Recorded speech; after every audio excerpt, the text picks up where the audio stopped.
আজকাল যে কোনো ব্যথায় আমাদের আশেপাশে থাকা মানুষ আমাদেরকে পরামর্শ দেন আমরা যেন সেই ব্যথা উপশম করবার জন্য ফিজিওথেরাপিস্টের কাছে যাই। আসলে কি ফিজিওথেরাপি সকল ব্যথার উপশম করতে পারে? আর ফিজিওথেরাপিস্টরা আসলে কি কি পদক্ষেপ নিয়ে এই ব্যথাগুলোকে উপশম করেন, এ বিষয়ে কথা বলবো আমাদের আজকের পর্বে। চলুন তাহলে শুরু করা যাক। তো শুরুতেই জানতে চাই, ফিজিওথেরাপি থেকেই কি আসলে সকল ব্যথা থেকে উপশম পাওয়া সম্ভব? আপনাকে ধন্যবাদ। ফিজিওথেরাপি হচ্ছে আধুনিক চিকিৎসা বিজ্ঞানের একটা শাখা। চিকিৎসা বিজ্ঞান যত উন্নতি হচ্ছে দিন দিন তত শাখা বিস্তৃত হচ্ছে। এই ফিজিওথেরাপির চিকিৎসাটা যদিও খুব প্রাচীন, সাধারণত ফার্স্ট ওয়ার্ল্ড ওয়ারের পর থেকে এই চিকিৎসা শিক্ষার প্রচলন হয়, কিন্তু ধাপে ধাপে এটা বেড়েই চলছে এবং এটা ডিমান্ড বাড়ছে। দ্বিতীয় সেকেন্ড ওয়ার্ল্ড, এখন সারা বিশ্বে কিন্তু যুদ্ধবিগ্রহ চলছে, প্রচুর ডিজিজ, নন কমিউনিকেবল বলেন আর কমিউনিকেবল ডিজিজ বলেন। ডিজিজ ছাড়াও কিন্তু স্পোর্টসের অনেক ইনজুরি থাকে, সেখানেও আমাদের ফিজিওথেরাপি দরকার, প্রয়োজন আছে। যে স্পোর্টস, তারপরে বিভিন্ন আঘাত, চলাফেরা, বিভিন্ন মানুষের ফিজিওথেরাপি চিকিৎসা ব্যবহার অনেক বেড়েই চলছে।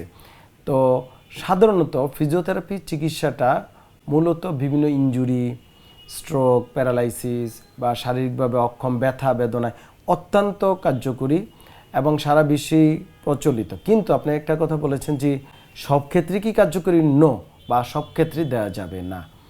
এই জন্য আমি বারবার বলি, ব্যথা হলেই ফিজিওথেরাপি সেন্টারে ঢুকে যেয়ে ফিজিওথেরাপি দেওয়া অনেক সময় অনেকে টাকার জন্য নিতে পারে। এখানে ইথিক্যাল অ্যাসপেক্টের জড়িত। আপনার যদি সে চিকিৎসক না হয়, চিকিৎসক আগে তার রোগটা নির্ণয় করবে। যদি সেটা এই রোগ নির্ণয় করতে গিয়ে ফিজিওথেরাপি চিকিৎসক দেখলো যে তাকে ফিজিওথেরাপিটি কোনো ম্যানুভার দেওয়া উচিত হবে বা ভালো হবে বা উপকার হবে, তখন সে দিবে। কিন্তু একটা সেন্টারে গিয়ে আপনার ব্যথা হলো, সেখানে কোনো ফিজিওথেরাপির ডাক্তার নাই। স্যার, আজকাল তো ব্যাঙের ছাতার মতো অসংখ্য ফিজিওথেরাপিস্টের চেম্বার গড়ে উঠেছে। কি করে একজন রোগী বুঝবেন যে আমি সঠিক জায়গায় যাচ্ছি কি না? কেননা অনেক সময় দেখা যায় যে একটা স্পেসিফিক মেশিন চালাতে পারছে বা কিছু এক্সারসাইজ দিতে পারছেন মানেই তিনি আসল ফিজিওথেরাপিস্ট ভেবে আমরা ভুল জায়গায় গিয়ে থাকি। ধন্যবাদ আপনাকে, খুবই গুরুত্বপূর্ণ প্রশ্ন করেছেন। যেহেতু এটা একটা চিকিৎসা বিজ্ঞান, ফিজিওথেরাপিটা একটা চিকিৎসা বিজ্ঞান, এখানে বিভিন্ন এক্সারসাইজ বৈজ্ঞানিক, বিভিন্ন ম্যানুয়াল থেরাপি, বিভিন্ন ইলেকট্রোথেরাপি আমি যদি বলতে থাকি, লটস অফ হাজার হাজার লক্ষ লক্ষ ইকুইপমেন্ট আছে, ইলেকট্রিক্যাল বিভিন্ন অ্যাপারেটাস, সেটা স্ট্রোকের ক্ষেত্রে বলেন, ব্যথার ক্ষেত্রে বলেন, এখানে ব্যবহার করে থাকে। তো এই জাতীয় চিকিৎসা একটা আধুনিক চিকিৎসা পদ্ধতি, এটার কিন্তু ওয়ার্ল্ড হেলথ অর্গানাইজেশন, বিশ্ব স্বাস্থ্য সংস্থা ফিজিওথেরাপি চিকিৎসককে একটা স্বাধীন স্বতন্ত্র স্বাস্থ্য পেশাজীবী বলেছে।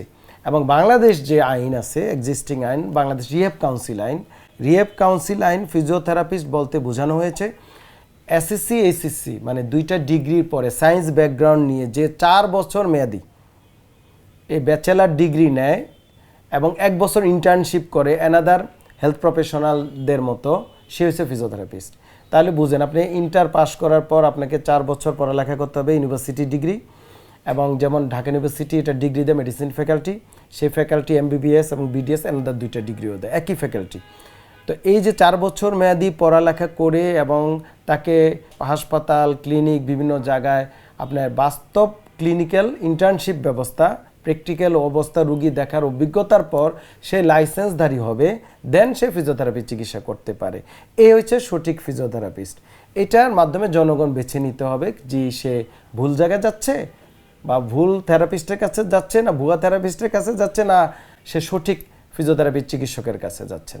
আপনাকে অনেক ধন্যবাদ। এবং সেই সাথে দর্শকদের জানাতে চাই, লাইসেন্স আছে কিনা সেটি নিশ্চিত হয়ে আপনি আপনার চিকিৎসার জন্য ফিজিওথেরাপিস্টের কাছে যাবেন। আপনাকে অনেক ধন্যবাদ স্যার। আপনাকে অনেক ধন্যবাদ। নাগরিক টেলিভিশনকে অসংখ্য ধন্যবাদ।